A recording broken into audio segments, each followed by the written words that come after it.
What is the black hole? आखिर black hole है क्या? ये स्पेस में कैसे बनते हैं? 2019 में ब्लैक होल की पहली तस्वीर ली गई थी इवेंट होराइजन टेलीस्कोप द्वारा। ये तस्वीर पूरी तरह से ब्लैक थी। अब इस ब्लैक होल के ओरिजिनल डेटा को रिप्रोसेस करने और तस्वीर को बेहतर बनाने के लिए आर्टिफिशियल इंटेलिजेंस का इस्तेमाल किया गया, फिर पब्लिक के सामने इसे लाया गया। और यही वो रियल फोटो है ब्लैक होल की, जो अभी आप अपने फोन की स्क्रीन पर देख रहे हैं। 1783 में जॉन मिशेल ने पहली बार दुनिया को ब्लैक होल के बारे में बताया था और उस वक्त दुनिया को पता चला था कि ब्लैक होल जैसी कोई चीज भी होती है। साइंटिस्टों ने अपनी अपनी थ्योरीज में ब्लैक होल को एक्सप्लेन किया है, लेकिन आइंस्टाइन की थ्योरी ऑफ रिलेटिविटी के अकॉर्डिंग जब एक बड़े स्टार की डेथ होती है, यानी कि जब एक स्टार अपने अंत की ओर पहुंचता है, तो उसके बचे हुए कोर में ग्रेविटेशनल कोलैप्स होने लगता है और उसका पूरा मास एक सिंगल पॉइंट में सिमटने लगता है। इस सिंगल पॉइंट को सिंगुलरिटी कहते हैं और यही ब्लैक होल की सुपर डेंस कोर होती है। इस सिंगुलरिटी में कोई भी चीज एंटर करने के बाद वापस नहीं होती है, क्योंकि इसका ग्रेविटेशनल फोर्स इतना ज्यादा होता है। यहाँ जाने पर एक छोटा सा पार्टिकल भी ग्रेविटी के टाइडल इफेक्ट के चलते या तो अनंत गहराइयों तक खिंच जाएगा या एक पॉइंट पर सिकुड़ जाएगा। 2014 में आई थी इंटरस्टेलर मूवी, जिसमें ब्लैक होल के कॉन्सेप्ट को दिखाया था, जिसमें अर्थ के फ्यूचर से शुरू होती है जब इंसानों का अस्तित्व पूरी तरह से खत्म होने को है और नासा के साइंटिस्ट अर्थ को छोड़कर दूसरे प्लैनेट की खोज करते हैं और इस काम के लिए वो इंटरस्टेलर ट्रेवल करते हैं, जिसमें वो ब्लैक होल में एंटर कर जाते हैं और एक ऐसी जगह पर पहुंच जाते हैं जहां पर वे अपने पास्ट से कम्युनिकेट करते हैं ग्रेविटी का यूज करके। तो ये सब देखने के बाद आपके मन में ये सवाल जरूर आया होगा कि क्या ये पॉसिबल है? क्या ब्लैक होल के अंदर ये सब कुछ हो सकता है? अगर ब्लैक होल के अंदर गिर जाएं तो आपके साथ क्या होगा? आपको क्या देखने को मिलेगा ब्लैक होल के अंदर? तो डिस्कस करते हैं इन सारे सवालों के जवाब आज की इस वीडियो में।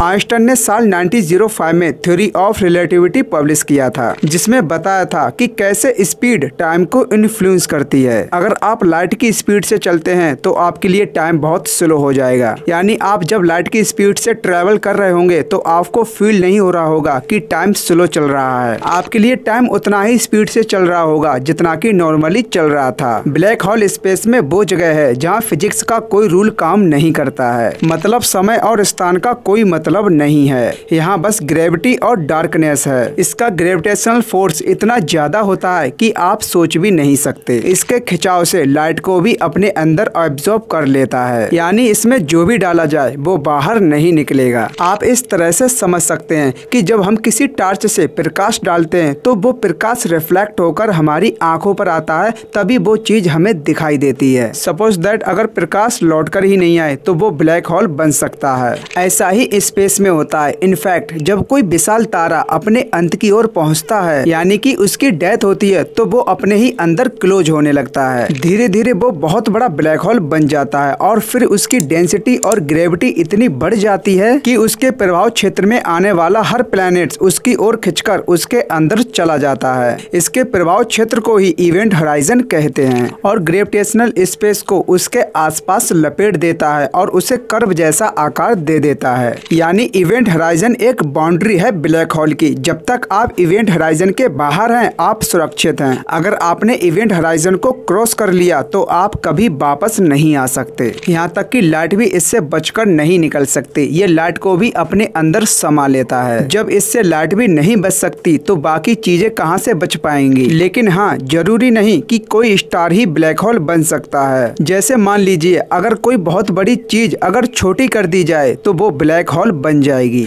जैसे कोई बहुत बड़ा पहाड़ जैसे माउंट एवरेस्ट को 1 नैनोमीटर से भी छोटा कर दिया जाए तो वो भी ब्लैक होल बन जाएगा। ऐसे ही अगर अपनी पृथ्वी को छोटा कर दिया जाए तो ये भी एक ब्लैक होल बन जाएगी। ऐसा इसलिए क्योंकि उसकी डेंसिटी बढ़ने लगती है और उसका साइज इतना छोटा हो जाता है कि उसकी डेंसिटी और ग्रेविटी इतनी बढ़ जाती है कि लाइट भी उससे बचकर नहीं निकल सकती। वो एक छोटा पॉइंट जहाँ पर स्टार एक ब्लैक होल में कन्वर्ट हो जाता है उसे हम सिंगुलरिटी कहते हैं। सपोज दैट अगर आप ब्लैक होल के अंदर गिर जाएं तो क्या होगा? तो ब्लैक होल में गिरने के बाद ग्रेविटी आपकी बॉडी को चारों तरफ से खींचने लगेगी, क्योंकि ब्लैक होल में ग्रेविटी फोर्स इतना ज्यादा होगा जो कि आपकी बॉडी के छोटे छोटे पार्टिकल बनकर ब्लैक होल में समा जाएंगे। लेकिन ब्लैक होल को ब्लैक ही क्यों कहते हैं? अगर ये ब्लैक होते हैं तो इन्हें स्पेस में कैसे पता लगाया जाता है कि यहाँ पर ब्लैक होल है? तो आखिर हम कैसे पता कर सकते हैं कि ब्लैक होल कहाँ पर है? तो इसके लिए बहुत ही क्रिएटिव तकनीक का इस्तेमाल करते हैं। अगर स्पेस के किसी रीजन में अगर एक ब्लैक होल होगा तो उस ब्लैक होल के आसपास की चीजों पर ग्रेविटी का बहुत बड़ा इफेक्ट जरूर पड़ेगा, यानी एक ब्लैक होल के अराउंड चीजें रिवॉल्व कर रही होंगी। अगर हमें स्पेस के किसी भाग में ऐसा दिखाई पड़ता है कि काफी सारे प्लैनेट्स या स्टार एक अंधेरे से इलाके के चक्कर काट रहे हैं तो हमें अंदाजा लग जाता है कि वहाँ एक ब्लैक होल है। ब्लैक होल से लाइट स्किप नहीं कर सकती, लेकिन इसका ये मतलब नहीं है कि ब्लैक होल में लाइट ही नहीं होती है, लेकिन वो जो लाइट है वो आपकी आंखों तक नहीं पहुंच पाती है, क्योंकि ब्लैक होल से लाइट बचकर नहीं जा सकती, क्योंकि वो लाइट को अपने अंदर एब्जॉर्ब कर लेता है। जब वहां से लाइट बचकर नहीं निकलेगी तो वो आपकी आंखों तक कैसे पहुंचेगी? इसी वजह से वो ब्लैक दिखती है। स्टीफन हॉकिंग ने अपनी एक थ्योरी में एक्सप्लेन किया है कि ब्लैक होल के बाहरी हिस्से को इवेंट होराइजन कहते हैं, और ये भी कहा है कि ब्लैक होल हमेशा के लिए नहीं रहते हैं, इनकी भी एक एज होती है और रेडिएशन के चलते एक दिन ब्लैक होल पूरी तरह मास फ्री होकर गायब हो जाते हैं। अगर आपको ब्लैक होल के बारे में जानकारी अच्छी लगी हो तो वीडियो को एक लाइक करके चैनल को भी सब्सक्राइब जरूर कर लें, ताकि आपके पास हमारी हर वीडियो आसानी से पहुंच सके।